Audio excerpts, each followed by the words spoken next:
Ladies and gentlemen, welcome to another episode of Lucy's Paradise podcast. I'm doing something a little bit different, and you're going to see a couple different things from me coming up. The first thing is I'm starting a Diddy series. This is how it's going to go. All right. You're like, what? Diddy series? Yeah, it's going to be a little bit shorter. It's going to be a little bit more condensed. I'm going to actually give you the best resources to stay up to date with all of this Diddy nonsense that's going on. Diddy, who's Diddy?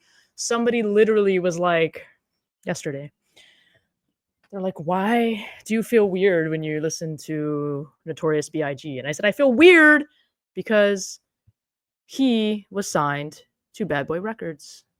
If you didn't know that, now you know. All right, so this is how the series is going to start. I'm basically going to talk to you about P. Diddy. P. Diddy, who's that? He's a music mogul.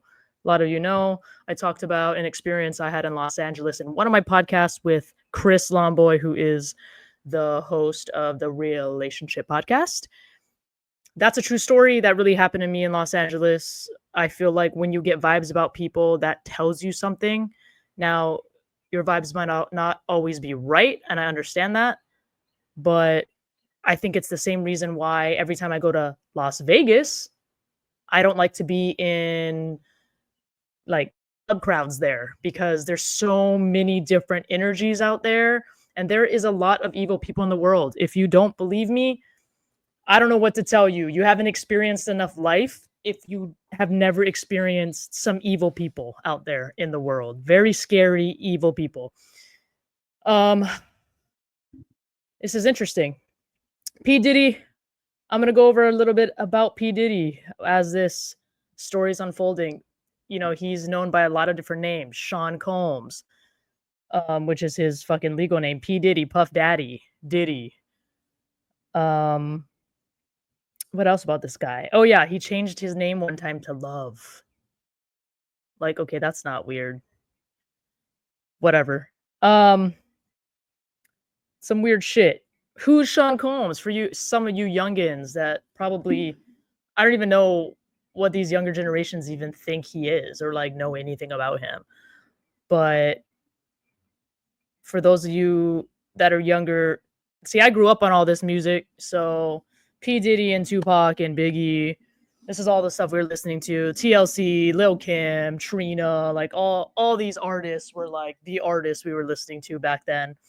But I'll tell you a little bit about him. Sean Combs, he was born in Harlem in 1969. He attended Howard University. He made a name for himself at Uptown Records and later founded Bad Boy Records in 1993. His collaboration with the Notorious B.I.G. propelled him to fame, and he became synonymous with the flashy, high-energy style of 90s hip-hop. Beyond music, Sean P. Diddy Combs expanded into fashion with his Sean John clothing line, which won a CFDA award. He also entered the beverage industry, partnering with Ciroc Vodka.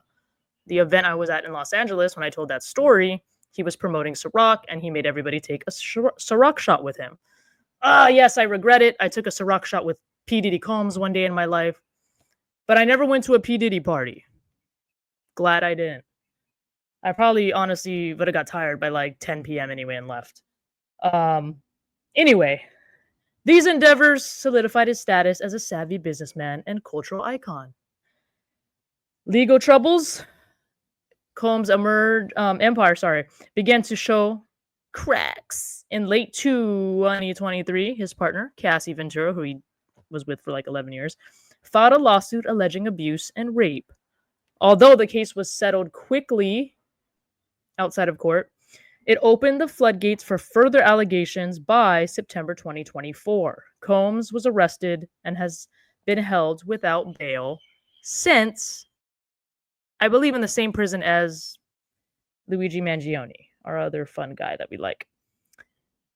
The trial commenced on May 12th, 2025 in Manhattan federal court. Combs faces multiple charges: racketeering, conspiracy, 2 counts of sex trafficking by force, fraud, or coercion, and 2 counts of transportation for prostitution. If convicted, he could face life in prison. Why? Because he already denied a plea deal for 15 years, I believe. Key testimonies have been graphic and disturbing. Cassie Ventura testified over the last 4 days, detailing very coercive freak-off parties involving drugs and sex with male escorts. By the way, I have to say this disclaimer. I might mention some disturbing things in this particular podcast. I'm not going to go into like crazy detail or anything, but just talking about those things that I just mentioned are disturbing. So, as a caution, anything that you are looking up in regards to this case, please keep that in mind. Things involving essay and any type of mental manipulation and all that stuff. If you're sensitive to that, I would just caution you before you're going to be listening or looking into anything involving this case. Luckily enough for me, I've been very fortunate in my life and I haven't experienced anything as traumatic as that. So when I'm researching these things, it doesn't bother me and I can research to like such a deep level. So, but I'm giving you guys that warning. If you are sensitive to those things, please keep that in mind when you're looking up this case. Again, I'm not sure, everything that's true or what, but right now this is what's been going on with this federal case. It's been very serious. All right. Cassie described a relationship marked by control, abuse, and blackmail. Another caveat I want to mention about this case, if you find yourself in any type of relationship or situation similar to this,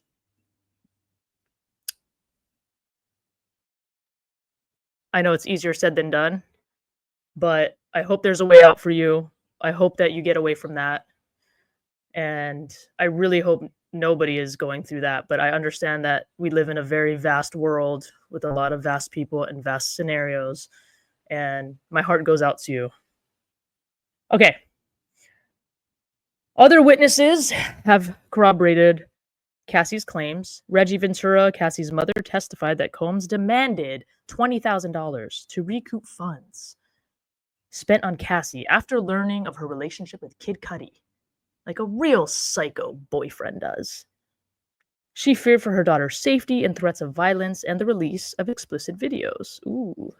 Former assistant David James recounted unsettling experiences, including Combs possessing guns and drugs and allegedly using video footage as blackmail. Exotic dancer Sheree Hayes, known as The Punisher, testified about participation in orchestrated sexual events arranged by Combs.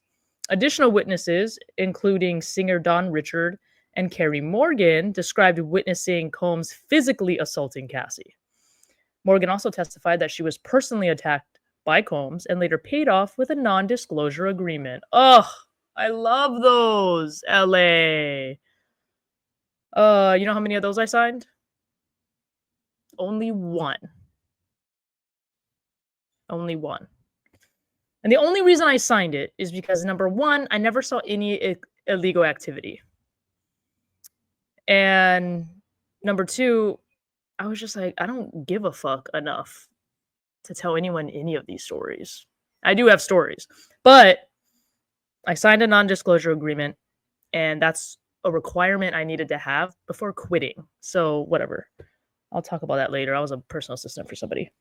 As of today, May 20th, 2025, the trial is in its second week. Testimonies continue to shed light on the alleged abuses. The trial is expected to last several more weeks with more witnesses, including rapper Kid Cudi. I'm excited for that. Anticipated to take the stand. Super excited for that. For those interested in following the trial's developments, several reputable sources are provided. Okay, providing detailed coverage. These are the ones I'm going to give you right now that I found as reliable sources, as well as the Mango Podcast. Shout out to the Mango Podcast. Just discovered this podcast. Oh my God, I wish I knew about this podcast years ago. I would have been watching her content. She has like 5 or 8 million followers. I don't even know. But this girl's brilliant. And she's in the courtroom with multiple people and collaborating on what they're witnessing before they make the videos and put them out there. So that one I really like. They're very, very in detail. She's very brilliant. So shout out to Mango Podcast. I love everything you guys are doing. That's why I'm doing more of like a summarization and then giving you guys the resources if you want to dive deeper. I'm not going to sit here and research every single freaking thing. I'm more going to like kind of watch some of these videos, watch the updates, and then kind of give you guys my opinion. So my Diddy series is going to be a little bit different. Obviously, when I talk about certain things or certain facts, I'll make sure that the things that I talk about are actual facts that I'm talking about, that I'm giving opinions on before I make the opinions on them. Okay. So just keeping that clear. But I'm not going to do a whole ass in-depth investigation on this. Okay. Just so you know. I am a fond believer in everyone's innocent until proven guilty, but where there's smoke, there's fire. And if it looks and walks and quacks like a duck, it's a motherfucking Affleck duck, me. Okay. I got to stop swearing on Instagram or on YouTube so I can get monetized. So if you see me like not swearing anymore, that's why. All right. These are some reputable sources. The Washington Post. They offer live updates and in-depth analysis, just like the Mango Podcast. Love the Mango Podcast too because it's a different perspective. ABC News provides courtroom sketches and daily summaries. CBS News has comprehensive articles outlining the charges and evidence. The Independent features recaps of each day's proceedings. So that's kind of what I've been looking at to just do a nice little recap. For visual summaries, ABC News has a video overview of the trial's key moments. So if you just want to keep up with those two at the end that I said, the visual summaries with ABC News and the Independent, which does their features and recaps of each day's proceedings, those are going to just give you, if you just want to kind of know what's going on. If you want to talk about opinions and shoot me your opinion or what you think or where you're at in watching all of this and learning all of this, please comment. I would love to hear what you have to say. I would love to get in a conversation with you. Just let me know. My girlfriend just texted me. What are you doing, babe? Okay, closing thoughts. Sean Combs' journey from music mogul to defendant in a federal trial is a stark reminder of how power and influence can be wielded and potentially abused. As the trial unfolds, it prompts broader discussions about accountability, justice, and the complexities of separating art from the artist, which, whatever. Can you guys tell ChatGPT writes shit for me sometimes? Like, what? First of all, I'm not a kink shamer, so like what people are into, they're into. But when it starts crossing abuse lines, manipulating people, it's just nuts. Please tell me what you think. I'm super invested in this. Before I go to bed, I've been watching as many things I can about it, and I'm just baffled. Like, I'm just baffled that there wasn't some outsider that like got a glimpse of something, even one of the sex workers, you know? Like, I mean, yeah, I get it. You're making $5K a night or something, but like $5K a night, I would have went home and been like, how do I sleep anymore ever again after what I just saw? So I'm a big believer, man. The truth shall set you free. And there are some people out there, and you know who you are, who know stuff. And there's a lot of people that kept their mouth shut, it seems. And I get it. Power, influence, maybe threatening your life, that can be scary. You know, then you can be questioning yourself. Maybe I didn't see what I thought I saw or whatever else. But this is crazy. There's a lot that's going crazy with this case. So I don't know how you guys are feeling about this, but I would love to know. I would love to hear your other thoughts. But is it just me? But now every time I hear even a Biggie song that has like Diddy just saying a line or two, I'm just like, what does this song mean? Did you guys ever listen to the song Suicidal Thoughts? Listen to the song Suicidal Thoughts, okay? There's a part in the song where P. Diddy is like calling Biggie, and I'm not trying to make up stories and theories and speculate a bunch of BS, okay? I'm really, really not. I mean, I could come up with a million theories just like everybody else, but listen to that song, okay? Obviously, it's about a friend having these ideations and you're trying to get a hold of them, and I understand that scenario from both levels, from being the person who's depressed and then from being the other person on the other side that's trying to contact somebody that's at a very low point. So I have a perspective on two perspectives on this, but I don't know. I just listen to that song. Everything is like weird to me now. I don't know how to take any, like, I feel like every time I listen to a song now, a P. Diddy song or a Biggie song, even a Tupac song, like if I hear Tupac talking shit, man, what's going on? I'm like, what happened? What really happened back then? There's something, guys. This is crazy. All right, predictions. Do we think he's gonna get off? I mean, life in prison?